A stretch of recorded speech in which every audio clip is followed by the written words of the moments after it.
I told my husband I'd cheat if I knew I could hide it from him. That's the part everyone gets wrong. They think it was a hypothetical threat. What they don't realize is I was describing something I'd already done, and he was the one who taught me exactly how to cover my tracks. Now he's filed for divorce, installed 5 cameras in our apartment, and my name is trending on his family's group chat under the hashtag, "See, ain't crazy." The stakes aren't just my marriage, it's my entire reputation crumbling because they think I'm some compulsive philanderer. The truth is so much more pathetic and calculated that I'd rather let them believe the lie. I'm going to explain everything, including the part where I discovered the cameras before I made that statement, and how I used his surveillance to destroy us both. But first, you need to understand why I became exactly the person he already believed I was. David and I met at a cybersecurity conference 6 years ago, which is the kind of meet cute that should have warned me about everything that came next. He designed surveillance systems for high-end clients, celebrities, politicians, anyone convinced they were being watched. I managed data privacy protocols for a medical tech firm. The irony of our respective careers became apparent during our 3rd month of dating, when he casually mentioned he'd run a background check on me before our first date. Not because he was suspicious, he'd said, but because it was standard due diligence in his line of work. I should have run then, but I mistook his paranoia for thoroughness. Our marriage crystallized around one central tension: David's ex-fiancée had cheated with his former business partner, and he'd installed hidden cameras in their shared office to catch them. He'd shown me the footage during our engagement as a warning. "I don't play games," he'd said, his finger hovering over a grainy image of his past life imploding. "If you ever feel tempted, just leave first." I promised I would. That was my first lie. The problem wasn't that I wanted to cheat.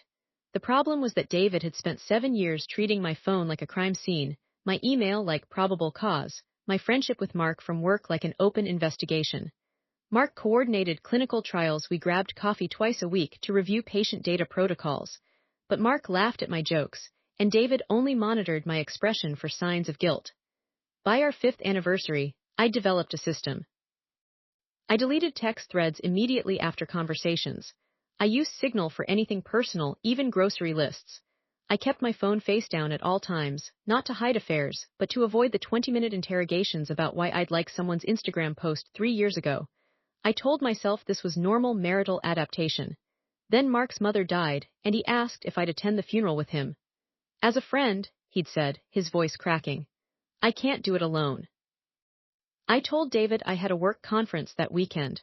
The lie tasted like copper and relief. I bought new shoes for a funeral he'd never know I'd attended. The cameras arrived on a Tuesday. I'd taken a half day to receive the delivery, 3 small boxes from a security supplier I'd never heard of. David had used my name on the order form, which meant he'd either forgot I'd see the confirmation email or, more likely, assumed I was too oblivious to check our shared accounts. I signed for them, carried them inside, and stared at the unopened packages for 47 minutes before Googling the model numbers. They were motion-activated, app-controlled, with night vision and audio capture.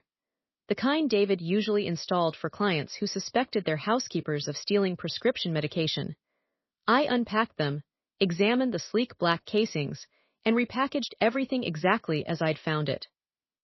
Then I took a photo of the living room from the exact angle one camera would capture, and I waited. 2 weeks later, David casually mentioned that his client had canceled a big installation job and that he'd decided to keep the equipment for home security. We lived in a gated building with a concierge and retina scanners in the elevators. I nodded without looking up from my laptop, my pulse a high-frequency hum in my wrists. That night, I changed the Wi-Fi password. I told him the router was glitching. I watched him spend 3 hours trying to connect his phone before he gave up and went to bed, leaving his personal tablet unlocked on the coffee table. I scrolled through his search history: how to detect deleted texts, recover Snapchat messages, signs your wife is having an emotional affair, and finally, divorce attorneys specializing in digital evidence. The last search was timestamped 3 days after the cameras had arrived in our apartment. Hook at 7. I knew then that my marriage had become a surveillance state, and I was the only one who understood the terms of our new reality. The next morning, I met Mark for coffee and told him everything. Not the bits about David's ex or the background checks. I told him about the cameras, the lawyer, the way I'd become fluent in covering my tracks for crimes I hadn't committed. Mark listened, his expression shifting from sympathy to something darker. So he's watching you for something you haven't done? Mark asked, his fingers tracing the rim of his mug. He's watching me to confirm something he's already decided is true, I corrected. The evidence is just a formality. That's not how trust works, Rachel. That's not how anything works anymore. I didn't tell David about the coffee. I deleted Mark's text asking if I was okay. I came home and smiled at the smoke detector, where I'd estimated camera 1 was positioned, and asked David about his day. He watched me over his laptop screen, his eyes flicking to my hands as I set my phone on the counter face down, as always. When he asked who I'd had coffee with, I named a female colleague who'd quit 3 months prior.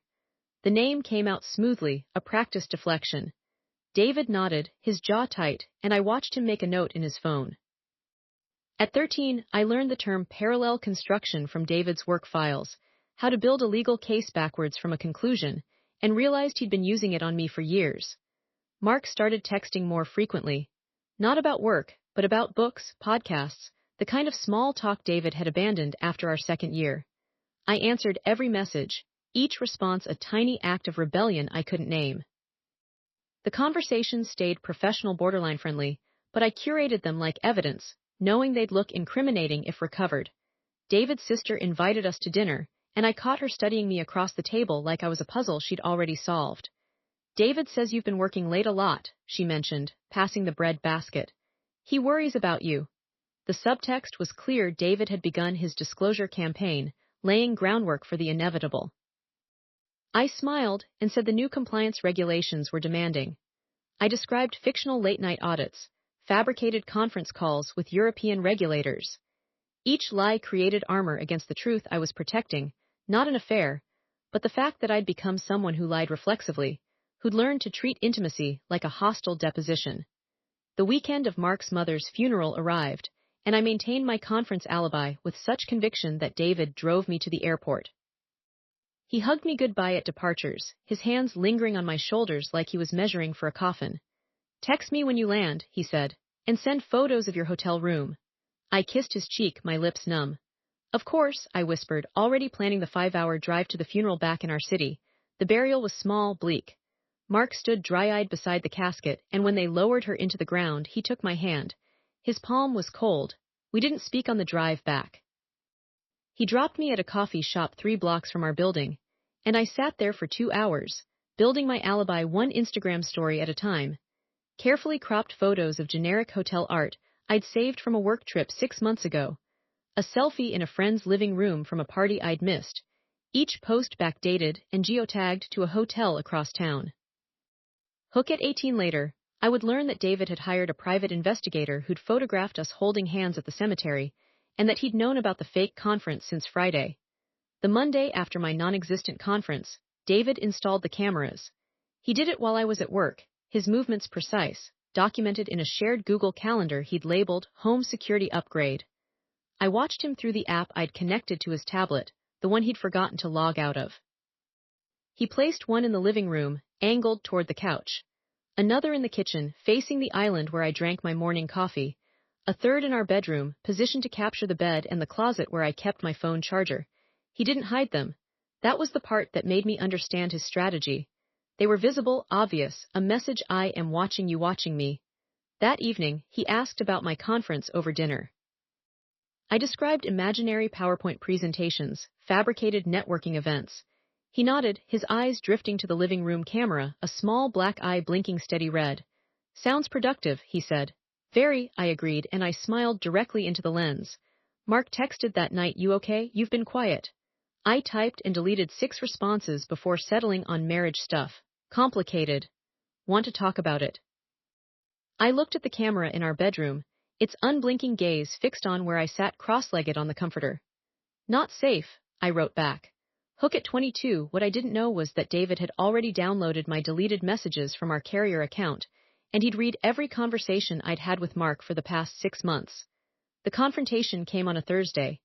David came home early, his laptop open to an email thread with an attorney named Miranda Vance. I recognized her name from his search history. Subject line: Digital Evidence Retention Protocol. We need to talk, he said, and he didn't sit down. He stood in the kitchen, his body angled toward the camera mounted above the refrigerator. I set my phone on the counter, face down as ritual demanded. Okay, who's Mark? The question landed like a scalpel. A colleague, I work with him. You held his hand at a funeral you didn't tell me you were attending. The room tilted. I gripped the counter edge, my knuckles white. How do you? The investigator I hired followed you. He's very good. David's voice was flat, professional, the same tone he used when explaining system vulnerabilities to clients. What I don't understand is why you lied about a conference when the funeral was in the city. I opened my mouth, closed it. The camera's red light blinked steady, recording my hesitation, my guilt. I thought you'd overreact. And instead you gave me proof. Hook at 24, that was the moment I understood David hadn't hired the investigator to catch me cheating.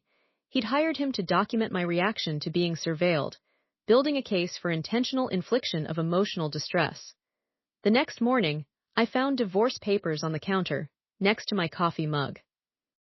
They cited irreconcilable differences and included a USB drive labeled Exhibit A. I plugged it into my laptop in the bathroom, the only room without a camera, and watched myself on screen drinking coffee, texting, laughing at something on my phone. Hours of footage, my most mundane moments rendered as evidence of something nefarious simply by virtue of being recorded. I called Mark. David's divorcing me, he has footage of us. Footage of what? We haven't done anything. That's not how this works, I said, my voice cracking. The absence of proof becomes proof of cover-up. I hired my own attorney that afternoon. She specialized in privacy violations, and when I showed her the camera placement photos, she smiled. This is gold, we'll countersue for illegal surveillance. But I haven't done anything wrong, I protested. Doesn't matter. He broke wiretapping laws installing audio without consent. Hook at 28, what my attorney didn't know was that I'd already emailed David's attorney, Miranda Vance, offering to sign a full confession if he'd just admit he'd installed the cameras before he had any evidence of wrongdoing. The spiral accelerated. David moved into the guest room, his presence in the apartment becoming spectral. He communicated through legal filings, post-it notes on the refrigerator captured by his cameras. Please don't eat my leftovers, D, the note read, a domestic normalcy that felt obscene given the context.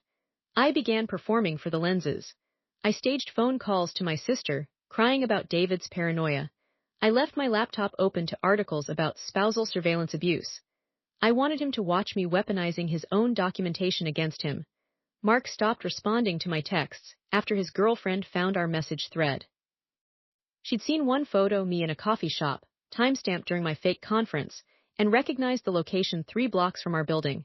She called me a marriage-wrecking bitch in a voicemail I saved because it proved I hadn't been at a hotel. David's mother invited me to lunch. I accepted, hopping for an ally, but she spent the meal sliding brochures for intensive therapy for intimacy issues across the table. David loves you, she said, her hand covering mine. But trust, once broken. I never broke it, I whispered. That's not what the cameras show, she replied. Hook at 32, the footage she referenced was from the night I discovered the bedroom camera and spent 3 hours sobbing into my pillow, which David had interpreted as guilt over an affair rather than grief over my privacy's death. My worst decision came at 3 a.m. 2 weeks after the divorce filing. I logged into David's cloud storage using a password I'd watched him type through the living room camera's app mirror. I deleted every video file from the past month, scrubbed the backup servers, then formatted the drives remotely. In the digital trail, I left a single document, a text file reading, "If you're reading this, you know I know." The next morning, David's attorney filed an emergency motion citing destruction of evidence. The judge ordered me to turn over all my devices for forensic examination. I complied because I'd already wiped them too. My attorney called me furious. What did you do? I made it equal, I said. Now he has no proof of anything, just like I have no proof of his surveillance. That's not how the law works, Rachel. That's obstruction. Hook at 35, the breadcrumb I didn't know I dropped was that David had physical backups of everything, stored in a safe deposit box, and my deletion spree had only proven his narrative that I had something catastrophic to hide. The breaking point arrived disguised as a settlement offer. Miranda Vance invited me to her office, a glass-walled room overlooking the financial district. David sat in the corner, his face neutral, while Miranda slid a document across the table. Full custody of the dog, 70-30 assets split in your favor if you sign a non-disclosure agreement about the surveillance. I stared at the numbers. You're bribing me to stay quiet. We're offering you a generous settlement if you admit to the affair and drop your countersuit, Miranda corrected. What affair? David finally spoke. The one you confessed to on camera. Hook at 42, they played the footage, me talking to myself in the kitchen, saying I said I'd cheat if I could hide it, and I can, so I will, a line I'd rehearsed after reading about his divorce attorney search, a line I'd delivered directly into the lens I knew was recording. I didn't sign. I walked out, my attorney shouting my name as I left the building. I drove home, parked in the garage, and sat in my car for 2 hours, watching the elevator camera feed on my phone. David arrived, let himself into the apartment, and went directly to the bedroom camera. He stood in front of it, his face filling the frame, and said, I know you're watching. Come home so we can finish this. Hook at 48, that's when I understood he wanted me to see him, wanted me to understand he was documenting his own breakdown, building a case that we were both victims of my deception. Inside, the apartment felt like a stage set. I kicked off my shoes in the foyer, a gesture I'd performed 1,000 times, now hyper-aware of how it looked from above. David stood in the living room, his back to the camera, holding a glass of whiskey. He didn't turn when I entered. Why did you say that line? He asked the window. The cheating line, was it to hurt me? Hook at 53, what I wanted to say was that I'd said it because I'd found his initial search results from before the cameras arrived, queries about how to catch a cheating spouse planning to leave dated 2 weeks before he'd ordered the equipment. Instead, I said, I don't know. He turned, his eyes red-rimmed. That's a lie, you always know why you do things. He was right, I did know. I'd known since the day the cameras arrived that our marriage was a forensic exercise, that David needed me to be the villain his ex had been to justify leaving first. I'd known he was building a case, and I decided to give him the evidence he wanted, manufactured and gift-wrapped, because being the villain he imagined was easier than being the woman who'd married a man who could only love her through suspicion. Hook at 58, ask me what you really want to ask, I said into the camera's blind spot, knowing this footage would be Exhibit B in whatever came next. Did you sleep with him? No, but you wanted to. I wanted to be seen by someone who wasn't looking for reasons to indict me. David laughed, a sound like breaking glass. So this is my fault. This is both of us, I said. But you don't understand, I knew about the cameras before I said that line. I performed for them. I gave you the confession you were searching for. Hook at 61, the silence that followed was captured in high-definition audio, the kind of silence that prosecutors love because it looks like guilt, like calculation, like the moment before admission. The worst truth, the one I'd been hiding even from myself, was that I'd wanted him to catch me in this exact way. Not cheating, but in the performance of cheating, in the gray area where his surveillance and my deception became indistinguishable. I'd wanted him to see me as untrustworthy, because it was simpler than admitting I'd married a man who loved his trauma more than he could ever love me. I told him everything that night, the camera's red light absorbing my confession like a communion wafer. I told him about finding the delivery confirmation, about accessing his search history, about the funeral and the hand-holding that meant nothing and everything. I told him I deleted the files not to hide an affair, but to erase the footage of my complicity in his paranoia. Hook at 67, what broke him was the moment I admitted I'd known about the divorce attorney search before he'd ever filed, and that I'd said my incriminating lines specifically so he'd have something concrete to justify the papers he was already preparing. You wanted me to divorce you, he said, the camera capturing his face in a rictus of realization. I wanted you to either trust me or admit you never would, I corrected. You chose a third option, building a case against a crime I hadn't committed, so I committed the crime of making your case valid.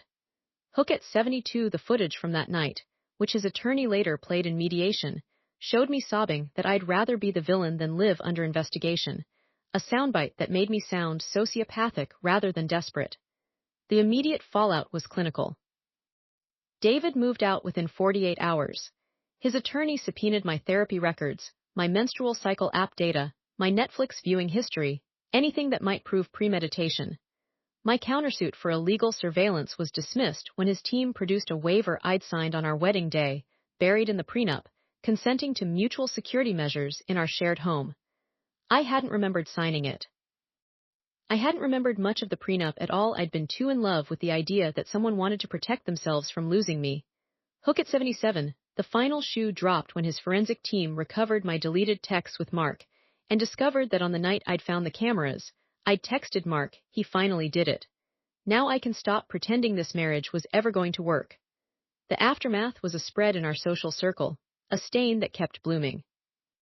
David's family circulated clips from the footage, me performing for cameras I'd claimed not to know existed, proof positive of my deception. My employer placed me on administrative leave while they investigated whether I'd violated company ethics by using work resources to document my marital surveillance. The truth was I'd used my personal phone for everything, but the narrative had already hardened. Mark's relationship ended. He wrote me a final email: "I was your alibi for a crime you were committing against yourself." I didn't respond because anything I typed would be evidence of something. Hook at 85. What I hadn't anticipated was that David would post a sanitized version of events on LinkedIn, framing himself as a security expert who'd caught his own wife's deception using his professional skills, which tripled his client consultations, but also meant every future employer would find the story with a simple Google search. My sister stopped returning my calls after the third time I tried to explain the nuance. "You either cheated or you didn't," she said, her voice tired. "This performance art explanation is just more lies." My attorney dropped me after I refused to settle, insisting I wanted a public trial to expose the surveillance. She told me I was conflating justice with attention, and that I needed a therapist more than a lawyer. Hook at 89. The moment of genuine awareness came when I watched the footage of myself watching footage, an infinite regress that showed me how I'd become a person who existed only in relation to being observed. I live in a studio apartment now. The divorce finalized last month. David got the dog, which was fair. I couldn't afford the pet rent anyway. I work as a consultant for companies implementing privacy compliance, a job I got because I can now list survived marital surveillance as a professional qualification. The cameras were taken down before I moved out, but I still check for red lights in every room I enter. I keep my phone face down out of habit, though there's no one left to monitor my messages. Hook at 92. Last week, I saw David's new relationship announcement on Instagram, a photo of him with a woman whose smile seemed unburdened by knowledge of how thoroughly he can document a person's downfall. I'm telling this story now because yesterday, my new therapist asked what I was looking for when I searched David's browser history that first time, and I realized I'd been looking for permission to leave. I found it not in his searches about catching me, but in my own willingness to become the criminal he'd already convicted. So here it is, the confession I promised. I said I'd cheat if I could hide it, and I could, so I did. But the person I cheated wasn't David, it was myself. I cheated myself out of a clean ending, a simple narrative, the moral high ground. I turned his surveillance into my excuse for never having to admit I wanted out. You can judge me now.